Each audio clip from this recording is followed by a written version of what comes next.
Welcome back to Casual Conversations, everybody. I am your host, Ryan Bean. I'm sorry. Yeah, you're good. We're not starting over at all. No, we're not starting over at all. We're going with this. Amber, you're not editing this out. This is the real deal. We talk about real. This is what happens every start of every episode. So we're keeping it. I want everyone to see it. I grabbed my coffee too late. Yeah, Okay. It's on you. You're never too late. Your host, Ryan Bean, here with the co-host, Elena Sweetser, back and better than ever, and really enjoyed our last topic that we discussed. And don't be fake. Don't be fake. Be real, and just how much less energy it takes and all that good stuff. But again, our goal here is to bring real back and make real a thing again. And I thought you were about to say our goal here is to bring world peace. And I was like, I would love world peace. I don't know if we'll get there, but hopefully one day we will. Maybe we'll create more happier people, and that could bring world peace. If we do our part, then we can only do our part. But anyway, it was a great episode, and to everyone that's continued to support us and listen to us, can't thank you guys enough. I think we're up to like 25 now from 18, so that's good. It's growing. Heck yes. Slowly but surely, we're chipping away at it. I'm going to give Amber all the credit because of her social. I put it on my vision board for us to be at 2,000 by the end of the year. We just got to put it out there. So far my vision board is happening, dude. That's wild. I just thought that. Can you put like 10,000 for us? Or no, we'll make a more realistic goal. Well, because we were at like 8, so I put 2,000 for 2025. If you look at it as a percentage, we're smoking it. And also, this is a reminder: do a vision board. I didn't think that shit works, but apparently it is. It does. It does work. And I know other people that have done it. I need to do it. I haven't done it yet. And they said, when you do these vision boards, you don't put like I want to make this. You say I will be making, $50,000 this year. By October I'll be making $50,000 a year or whatever it is, and you just kind of subconsciously put that in your mind. But anyway, about stuff. Yeah, I thought today one of the things that when Alan and I started this podcast, one of the biggest reasons I thought we would, that we talked about it was going to give perspective from the female's perspective and the male's perspective, on different topics. And you look at it in different ways and different lights depending on your sex. It's just part of the deal, right? And because we live in a world that's not as traditional as it used to be, I think we know people in the same boat. I thought today we would talk about masculinity and femininity. Yes, you got it right. Got it, guys.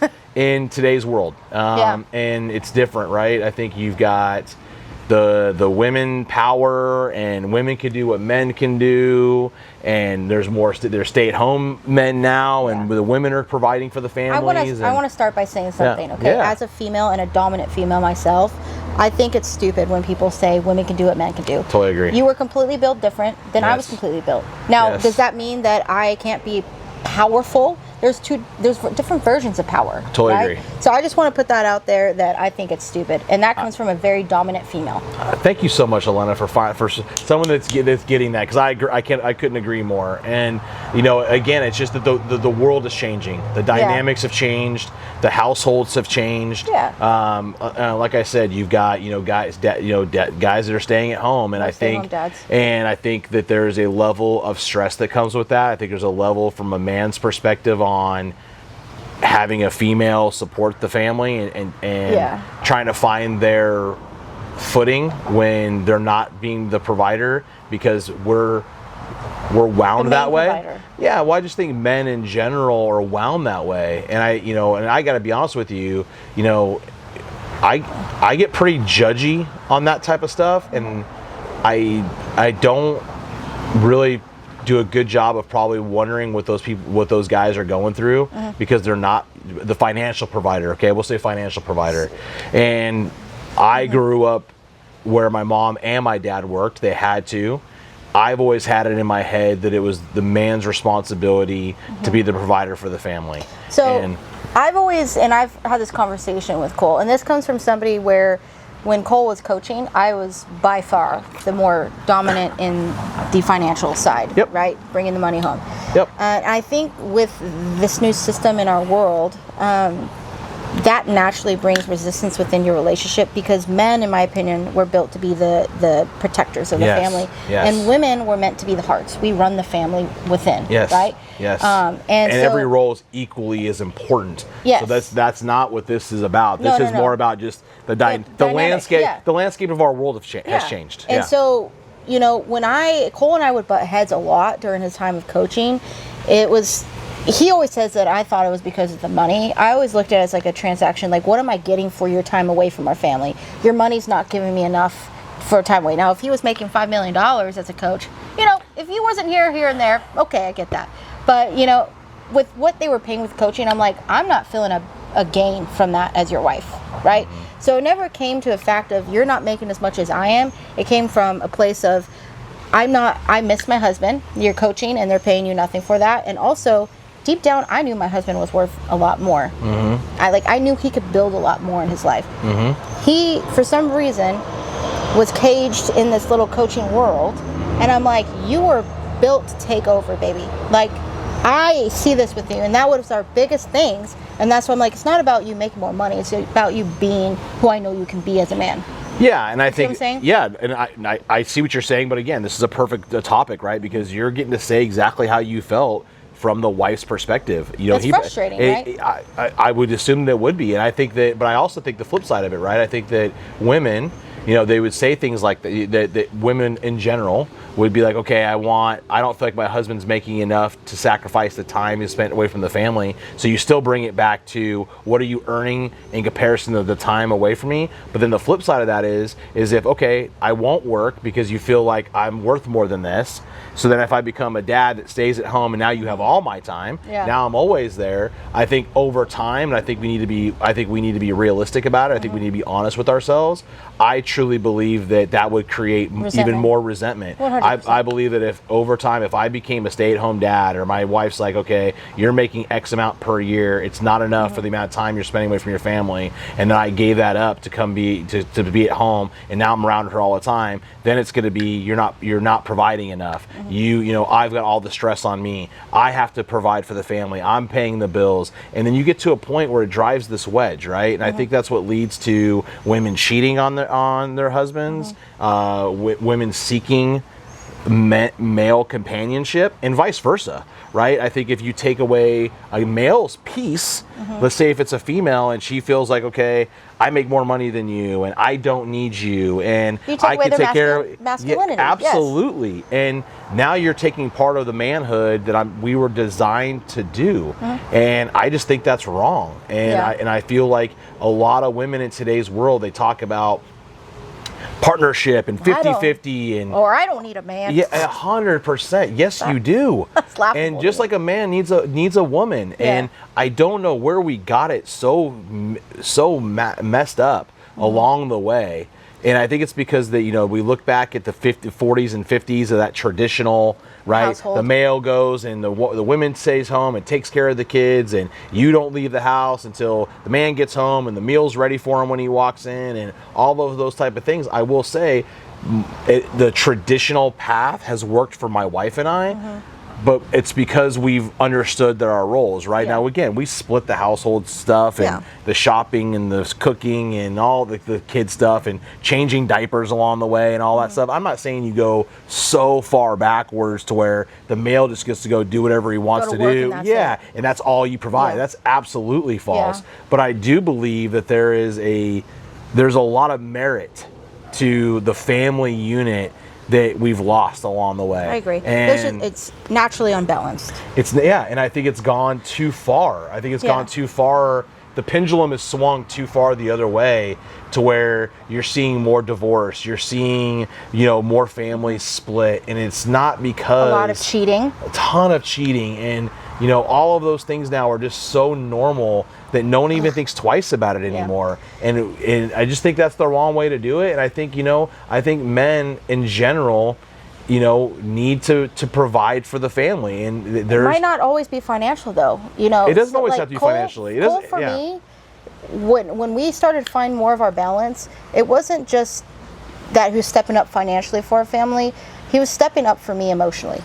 Okay, like he was, like there are days when I can, like last year when I wanted to quit.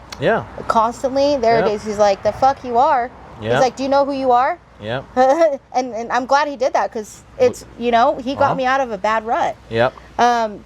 So there's more that you could step up financially to protect your family. I totally agree. But he put that. Now it's like, no, put that cover. I'm protecting my wife's thought process. I'm protecting the path that she's about to go down, where she's going to quit because she's going to resent herself. Yeah. She's going to regret this. She's going to look back in 2 years and be like, oh my God, I should have never given up a reil estate. Yeah. So he recognized that early on. And again, that goes back to the partnership piece. And I think that's so critical. But I just think in today's world, you hit it right on the head at the beginning of this podcast, is you are a strong female.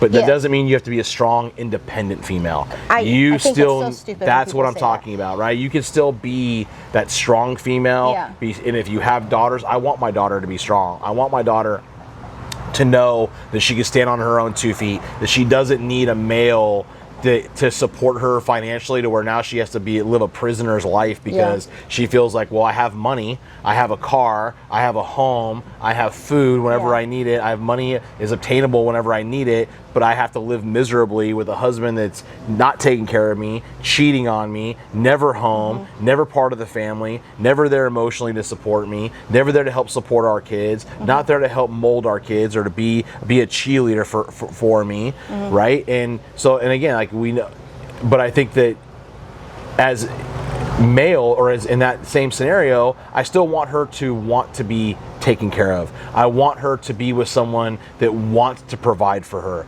that wants to give her a great life. And so it's that balance, and I don't know how we get it back to that. Well, because of social media and all just the stuff you hear, right?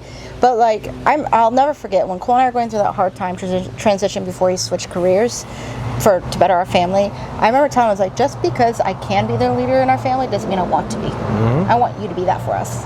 And I love that about you. And he still is figuring out how to, like, I'm a freaking animal, okay? You are. I am a lot. You got to tame the beast. You got to tame the beast, Cole. That's it. Yeah, you have to figure out a way to tame this crazy. The issue is, but he deals with my crazy. Trust me, I'm married to one too. Right? But that's the thing, is like, he knows how to bring you back down to reality. He does. And he knows my drive in life. Like, my therapist even said, you're one of the most driven people that I've ever had as a client. Like, I'm just overly driven. I have ideas, I have goals, I have dreams. And I tell these to Cole, I'm like, this is what I want. This is what, like, this house, we were thinking about buying this year. And next thing I know, one popped up, and I was like, called my lender, I'm like, looking at our numbers, I'm like, we're making this happen. Because I saw an opportunity to invest for our family. Like, he allows me to be me. That's where, there it is right there. Yeah. And he's able to adapt because he understands that about his wife, right? Yeah. Cole understands this is what Elena needs. Yeah. Elena needs that ability to be driven. She needs that ability to say, you know what, this is the best thing for our family. He knows you're an expert in that field, and he's giving you that power on that part of the family, right? Yeah, exactly. That part of the household. He's like, it's like what I do with Allison. She is better at this than me. 1000%. Yeah. That's where I'm getting to. Yeah. That's what that's where this conversation was starting, right? Is knowing what you're good at. And like I tell people all the time, I earn the income for the family. I run the business stuff. Allison runs the house. Yeah. Right? This is her business. This house, the kids, the family. There's no way you could do what she does. I would be lost after, and there's no way she could do what I do, right? If I threw her into 1 week of what I do for a living, she would be so lost. She'd be so overly stressed because she couldn't manage it. And I think that's why you see so many marriages fail, because they're fighting for who the control is. And then they look at the control in their household and they go, okay, well, I make the money, so I should have the control because I make more money than you. And it's super easy for you to say, you know, and Cole makes a good living, but you probably do better with him because of the situation. Well, I've been in my business 11 years. Correct. So, and again, you do better on paper, right? So you do better financially. Let's just say, we'll use that as an example. I don't know. It's none of my business. I don't care. But let's just say you do, right? A lot of females in today's environment, why do I need a man? I make more money than him. But what they don't realize is going, you know what? How much more powerful would we be if I had a male? Power numbers. If I had a male that supported me to be strong and let me do my part of the household that I'm really good at. I let he or she, do the part that they're really good at. How much further are we going to be in life if we put all of our energy into supporting those people in what they do well? It's no different than business, right, guys? The reason I'm successful in what I do is because I've surrounded myself with people that are better than me in multiple roles. But I will say it further. I think you're successful because of who you married.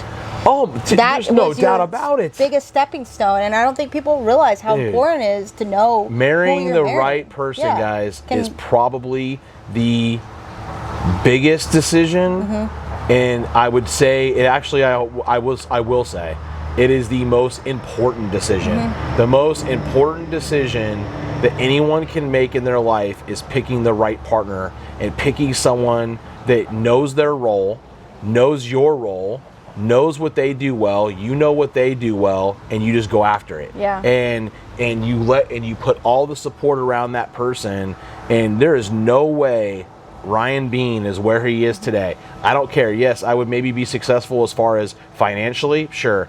I might make a good living because of my work ethic and I'm a producer and I'm a perfectionist and I hate to lose. So I would be successful on paper, but there is no way I have the successful life that I have without marrying that woman. Oh, yeah. There's no doubt about it. And you and Cole are the same way. But like I look at these people now, I'm 20 years in with this female. I'm 20 years in with her, and we are only getting stronger. Yeah. And I can't tell you how many people that we know, that we have seen get divorced after 5 years, 10 years, 11 years, 12 years. There's miserable. There's no support. There's no ownership in what they do well. They're fighting for this power in the family. I don't understand it. I just don't get it. It's interesting because I think people think marriages are always perfect. Like there's never going to be resistance. God. I fight with Allison daily. She drives me nuts. She drives me crazy. I can only imagine what you're doing with Cole right now. I guarantee you Cole didn't think he was going to be moving in 2 weeks, but here he is. We were at Tina's silent disco, and I was telling Allison, I was so stressed out because I couldn't find anything that fit, whatever. And I was looking for a strapless bra, and the one that I found was been too small for me for 3 years, but still I have it for some reason. So I was trying to find the one that fit me, and so I threw the one that was too small on the floor while I'm digging to find the other one. And Cole goes, and he's trying, how can I help you, babe? And I was like, I can't fit in anything. And I'm telling him, and he pulls up the strapless bra on the ground, and he goes, oh, is this the one you're looking for? I was like, common sense, Cole. You think I didn't see it on the ground? I'm just snapping at him. He's like, okay. Bye. Bye. Hey, but while we're on this topic, before we circle back, we will circle back. Silent disco. I will say, so this is what we did for Tina's. Shout out to our friend Tina. She just turned 39 plus. Yeah. So she's about to be 39 plus. She doesn't want to hear the other word. But they did a silent disco, which has been super fun. Yeah. And we have some introverts in our friend group. I think that party. Vinny. I think those parties are for them. The fact you can put on the headphones, you're in your own world, you dance, you don't have to socialize with anybody, you don't have to talk to anybody. I think it's the perfect birthday for an introvert, it was a fun night. Tina's not, but she still got her dance party. So shout out to her, happy birthday. That was a lot of fun. She had a good time. But back to the crazy, right? Is like what you said is that Cole understands what makes you tick. He understands that what's important to you. And even though it might drive him crazy or sometimes he might disagree, he also understands, okay, I just need to take a back seat. I'm self-aware enough to know I got to take a back seat to Elena. Let Elena run with this. And I'm going to support her. And even though I know it's going to put additional stress on her, which she's already stressed, additional stress on our family, I know she's doing it for the best interest of the family. But that him being in that role, and knowing himself and knowing what kind of husband he has to be for you is why it works. But what I think a lot of females lack too is the feeling of the protection of their husband. So just because I'm a dominant female, little things that my husband does when we're walking, he puts me on the opposite side of the street. Absolutely. And he protects me. It's little things like that, right? Absolutely. Like yesterday, I was telling you at first I was going to have to drive. Drives are crazy. I had to drive. I was about to drive Kian to... Call being a gentleman, by the way. It's true. But I was about to drive Kian to the lake while we're out of town to stay with my in-laws. And I was like, okay, well, he has swim lesson at 6:45. I was like, so I guess we could just do that, and then I'll just drive him up after that. And first thing Cole said was like, you're not driving in the dark. I'm not letting you do that. No, the natural female I'm the dominant, I don't need a man, will be like, I can do what I want. Yeah. But if you sit and put your ego aside, right? I'm like, he's worried about my safety. That's correct. He doesn't want me driving on the road at night where it's statistically not as safe, right? Especially in an area where there's a lot of deer. Yeah. And so the old Elena that I was like, I don't need a man, because there was a point that I was like, listen, Cole, I'm building this life, I'm doing this, I could do it by myself. You coming along for the ride or not? And that's But that was so ego driven And I was surrounded by people like that. Like realtors get divorced a lot, right? For a reason. And then when I started to go to therapy and realize like my own measuring stick and success, I was like, I don't want to be that person for him. Like, I want to be my best and provide the best for our family, but I'm not going to destroy him to get on top of the mountain. You see what I'm saying? Yeah. So I want him on the mountain with me. Yeah, and absolutely. And I think and again, guys are recognizing those things, right? But I think also too is women need to recognize what the male needs too. And I think one of the things where I think a lot of females get it wrong is I will tell you this, and I'll speak for Cole, because he is a grown man. He is a phenomenal husband and father, and we're surrounded by guys that are that way. And those are the guys that I surround myself with, right? Because I want to be around better men than me, because it makes me want to be a better man.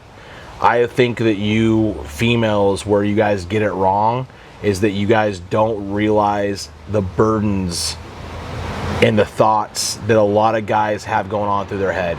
I think in general, like you said, women want to be the strong female, and I don't need that. But at the end of the day, they still want the protector. They still want the emotional support. They still want the male dominance. They still want the sexual drive from their husbands. They want their husbands to be attracted to them. They want their husbands to be hungry for them, right? And I think that a lot of women in today's environment look at things from a very narrow lens, from their own bubble, and they don't realize that there's a lot of things that men keep bottled up because they don't know how to express themselves.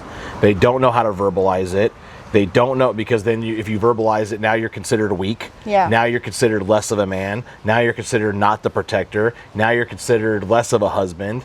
So they just take all these things on. They take all these burdens on. But any real men that are out there, and I'm talking to the real men, the men that are what you just described, right, for their families. And again, it doesn't necessarily mean the financial provider, the protector, hey, my wife is not going to walk on the busy side of the sidewalk. She's going to be near that. I'm going to be the protective layer. When we walk in anywhere, I'm going to be in front of her. If we're walking down a dark street, she's behind me. And it's not because you're less of me. It's not because it's because, no, if there's something that comes, I'm the protective shield for you. That's my wife. That's my wife. That's my responsibility, or my kids, right? And we've done this when we walk with groups. You'll see one of us in the front, typically one of us in the back, and what we hold dearest in the middle. And the reason why is because we're the protective shields, because that's our job. That's our responsibility. And I think females in general, and I hear it because I'll hear women complain about their husbands and complain about this and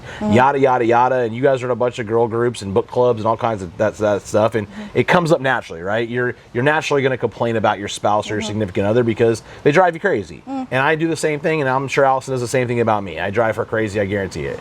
But there's just those burdens that men carry that females will never understand. Well, I think I agree, because when I used to be in attack mode to Cole, when, like I said, it goes back to his coaching. The end of his career of coaching was a lot of butting heads for us, and it wasn't, once again, I just want to make sure I say it again, it was not because he wasn't making but it was creating resentment. But I knew that it was resentment. It was time. I knew that he was in a place that was not fulfilling him. Yeah. I knew that he could be more. Okay. Yes. But and go back to that resistance part. I just lost my thought. Cole resented. Was it why you? What? So, and I used to overly get on him, right? And I lost that emotional attachment with my husband. And women don't realize, men, no matter how dominant you are, you need that. You absolutely do. You don't need it from everybody. So I think and when Cole, because I remember telling him, he's like, I'm a man, I can't express it. I'm going to look weak. And I was like, but I'm your wife, and that is my fault for not letting you think you could trust me with those.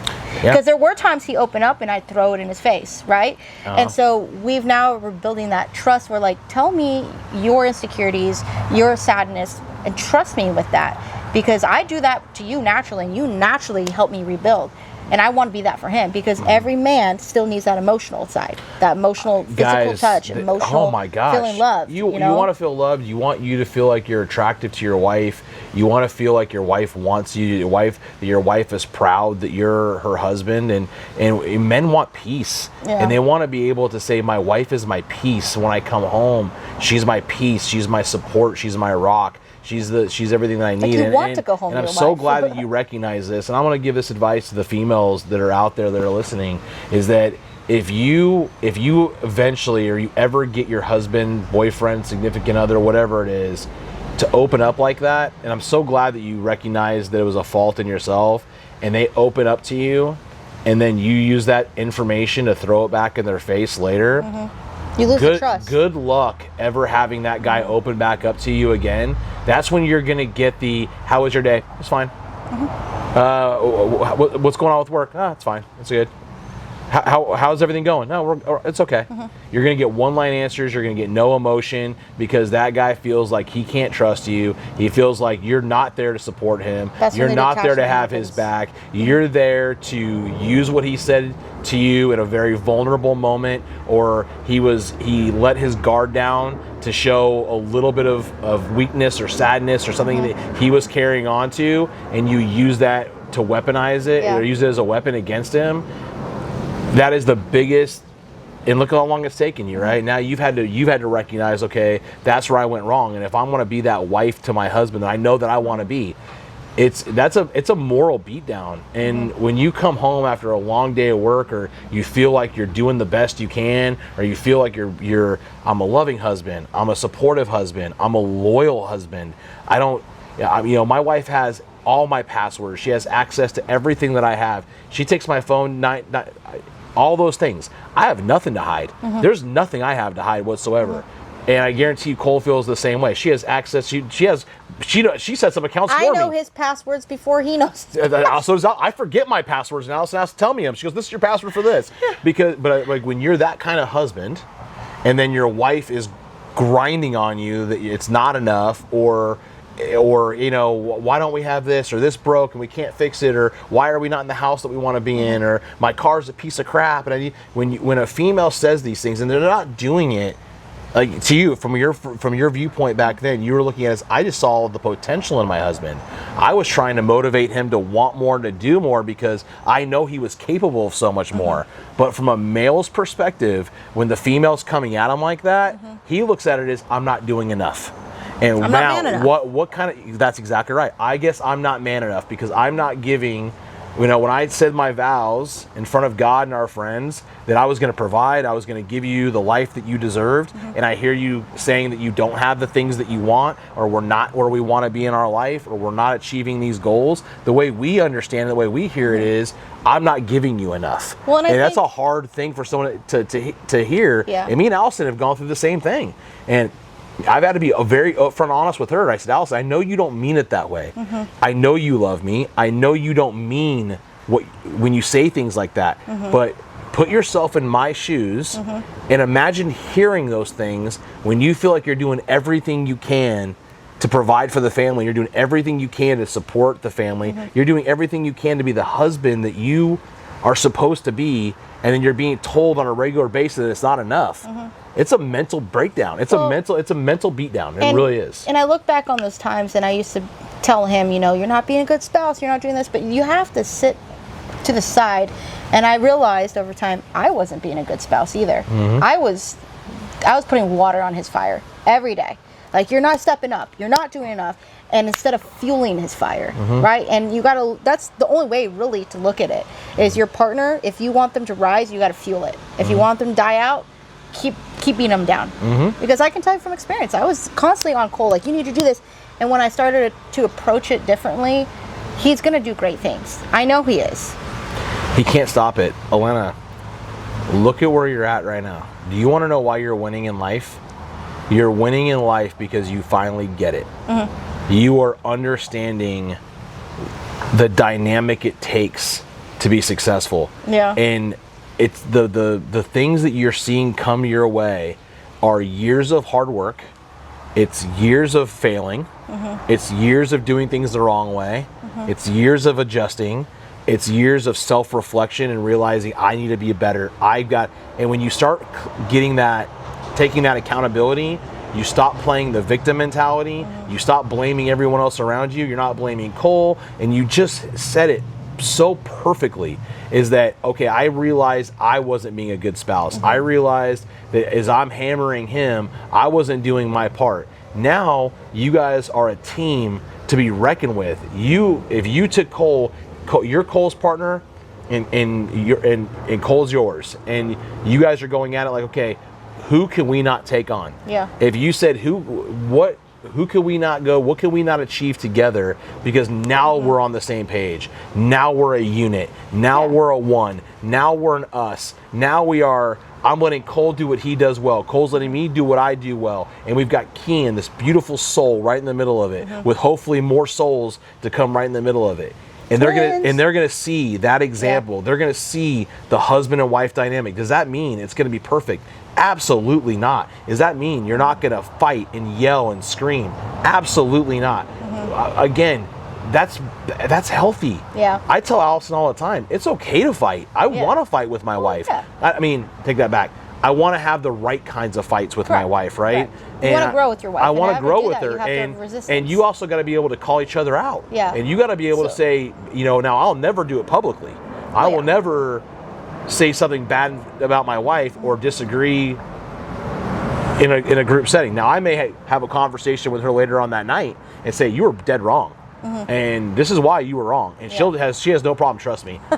No problem. Telling me how wrong I was. I hear it a lot, right? Or always working on me. Or always working on me. Or you were an asshole, or you shouldn't have said this, or you were disrespectful, or you were a jerk that night, or you made a comment that hurt someone's. We have no problem saying those type of things, but the fact that you're putting it on yourself, and when you start to go, you know what? How do I make Elena Sweetser the best version of myself? And Cole goes, how do I make Cole Sweetser the best version of myself? And you combine that, that's why me and Allison are where we are today. And I know that people are envious, not of the things I have. The envy comes from the bond I have with Allison, and that bond I have with my wife. And people don't understand it, and they don't understand how we can still be so sexually attractive to each other, and wanting my kids see it all the time. We're hugging, we're kissing in front of them, we're doing all those things. Oh, you guys are gross, and we still have that intimate connection. You can't get rid of that either. All of these things play into successful life, and the money and the careers, they come because of that. There's no doubt about it, girl. When I see what you're doing right now with your real estate career, it is because you have held up your hand and said, I got to be a better mother, I have to be a better wife, I have to be a better person, and I'm going to put all my energy into those things, and then the byproduct's going to be all these things in my life that I wanted financially are going to come. You're now buying another house, you're moving again. There's no doubt about it, you're going to end up in the neighborhood that you want to end up in. You are securing Kean's and your and Cole's future financially with the investments and things that you're doing and making. But you're not putting any energy into that. It's just coming. The energy is spent over here. It's crazy because I was talking to our lender. I'm so happy. It's going to make me cry, honestly. I mean, that's serious. Oh, because, not on camera, we're doing good things. Oh, I see a tear coming out. Oh, should I collect it in a jar? Sunglasses. Here you go, Allison. I'll put it on a necklace for you. No, but it was funny because I was talking to our lender last night. What's up, bro? I was talking to our lender last night and about me, him, and Cole have a group chat. And I was like, dude, because the appraisal got ordered. It should be received today or tomorrow. And I was like, why am I so excited about this damn house? Every house we bought, I've had no excitement. And Cole and I were talking about last night because we were watching a little TV show, and I just kept having to touch him and grab his hand, and I was like, I'm so sorry. I was just being overly touchy with him.